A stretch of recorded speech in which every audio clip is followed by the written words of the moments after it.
Hello, music fans. You're watching Death by Unicorn, where we talk about metal, rock, and prog music. And this is New Music's Alive in 2025. I'm going to talk about 7 new albums that came out over the past week. Most of these came out on October 10th, 2025. And I'll give my quick first impressions of them. I'll talk about them in my order of preference, starting with Greyhaven and their album Keep It Quiet. This is the 4th album by this American band. It's post-hardcore with metalcore, mathcore, progressive rock, punk, alternative metal. All of that is combined into their ingredients. And I thought their last EP, Stereo Grief from 2024, was an excellent release, and their last 2 full-length albums, The Bright and Beautiful World from 2022 and Empty Black from 2018, were near masterpieces.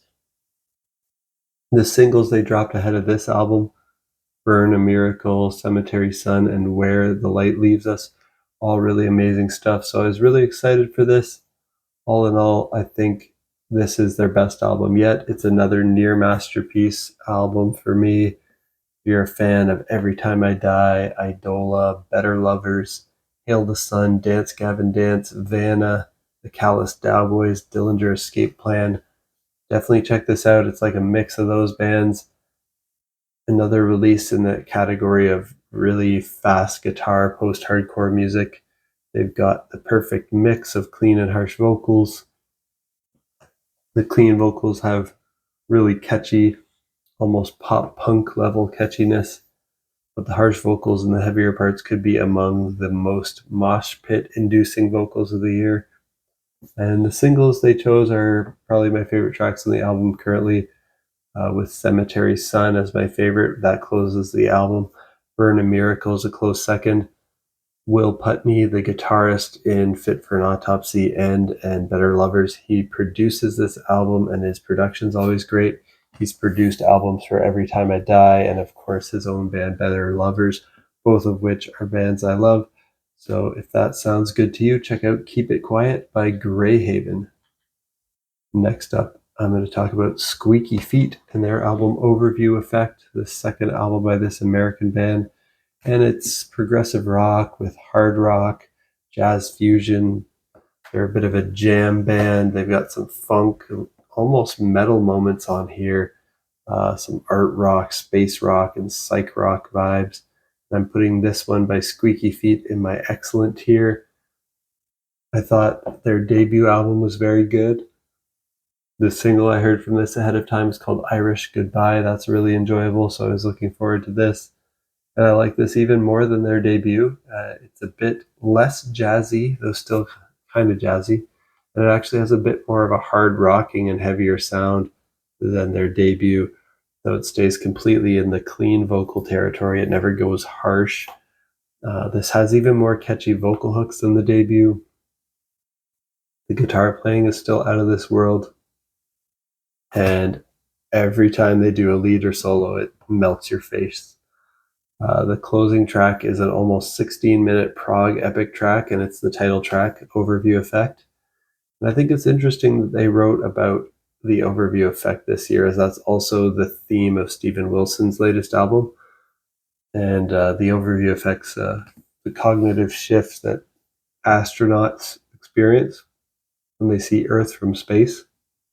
It leads to a profound sense of awe and interconnectedness, and reveals our planet as a fragile, borderless sphere, and kind of they feel the interdependence of all life and a greater sense of responsibility for the protection of Earth.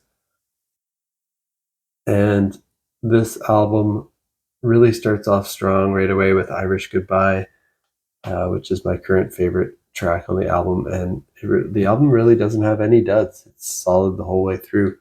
So if that sounds good to you, check out Overview Effect by Squeaky Feet. I think fans of like King Gizzard and the Lizard Wizard and Humphreys McGee will like this one from Squeaky Feet. Next up, I want to talk about Blindfolded and Led to the Woods. And their album is called The Hardest Thing About Being God Is That No One Believes Me. Quite a long album title. And it's the fifth album by this band. They're from New Zealand, and this is technical, dissonant, avant-garde, progressive death metal. And I'm putting this one in my very good tier. I thought the last album by Blindfolded and Led to the Woods was called Rejecting Obliteration from 2023. I thought that was very good. It's intensely heavy and brutal. There for fans of the Faceless, Obscura, and Allegion, but they've got a little bit more genty and groovy guitar playing than those bands.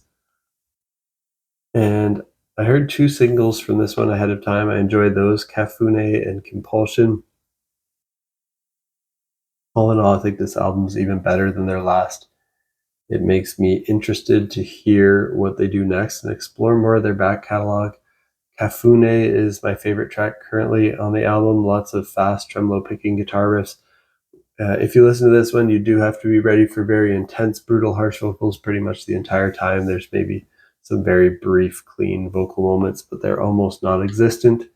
But if you like really technical,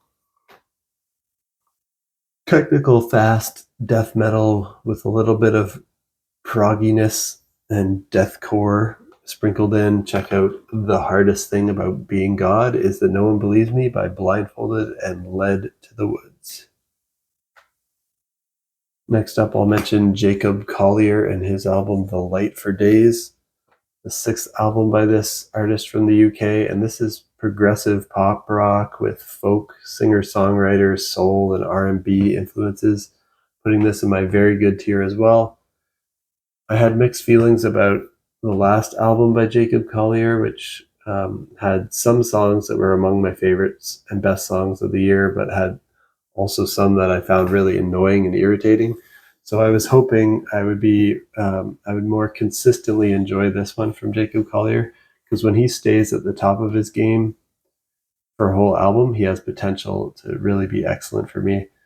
I do enjoy this album more than his last. I think his last album had some higher highs, but like way lower lows. This one's a lot more of a nice, pleasant, consistent listen all the way through.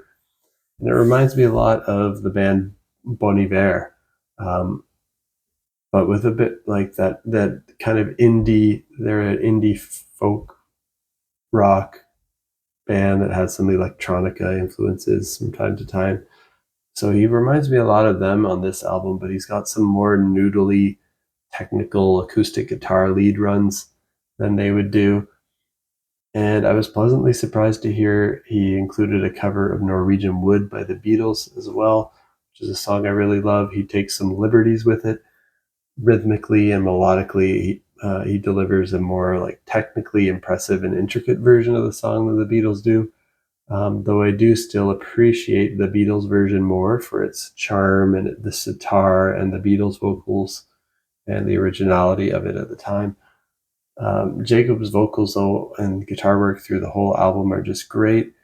All great, clean singing, huge emphasis on acoustic guitars this time around on this album. And I appreciate that this one doesn't have as much of the electronic pop production as the last one. It's more acoustic and folky. So I enjoyed it more. If that sounds good to you, check out The Light for Days by Jacob Collier.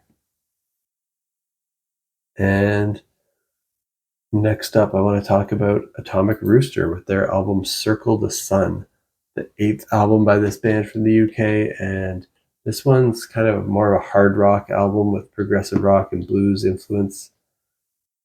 And it's their first album in over 40 years, since 1983's album called Headline News.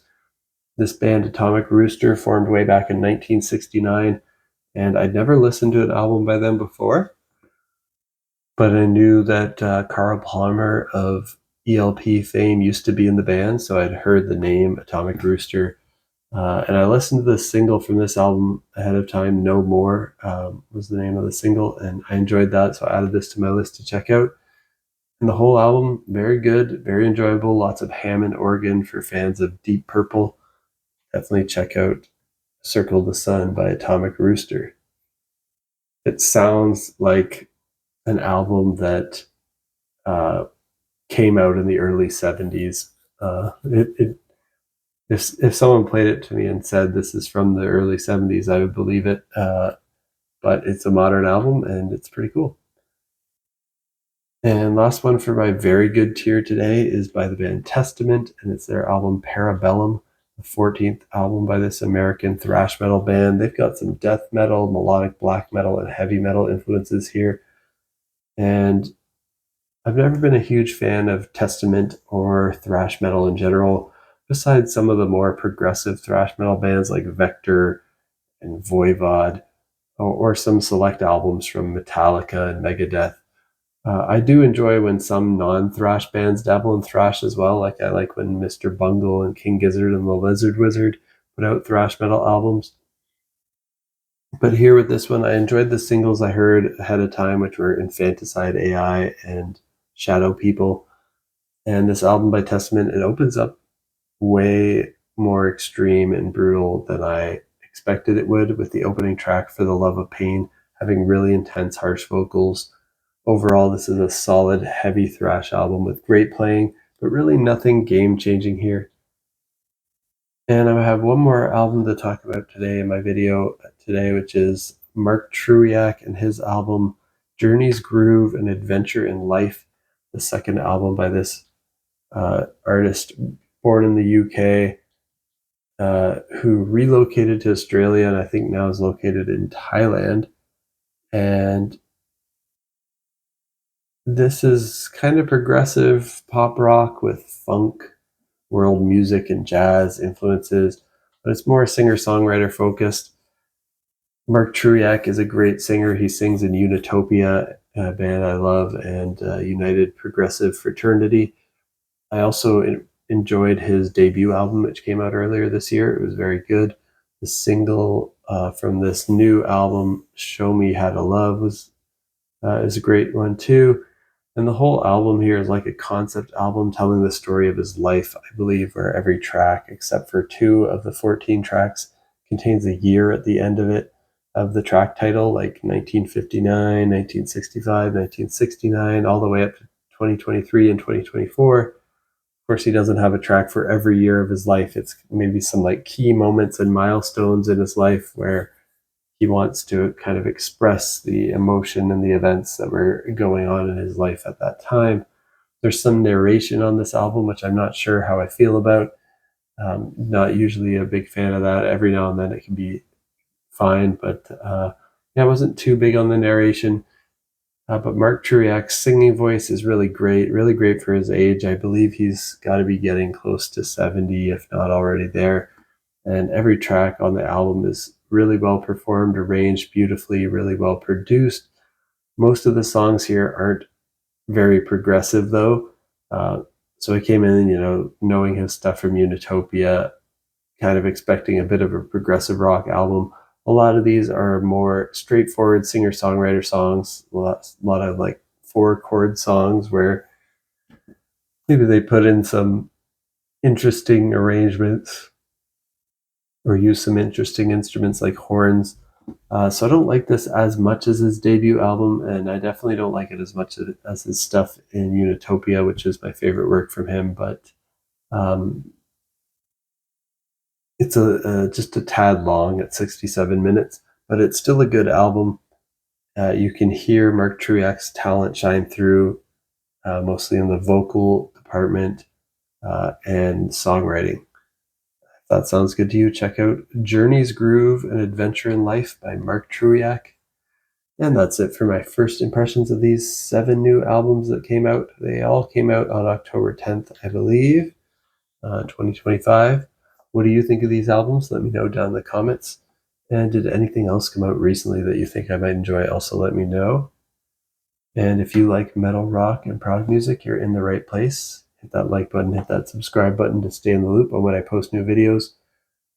I post my first impressions of albums as they come out pretty much every week. So next week, in about a week's time, I'll be talking about my first impressions of new music from An Abstract Illusion, Rick Wakeman, and The Last Dinner Party. So if you're excited for those, also hit that subscribe button, and peace out.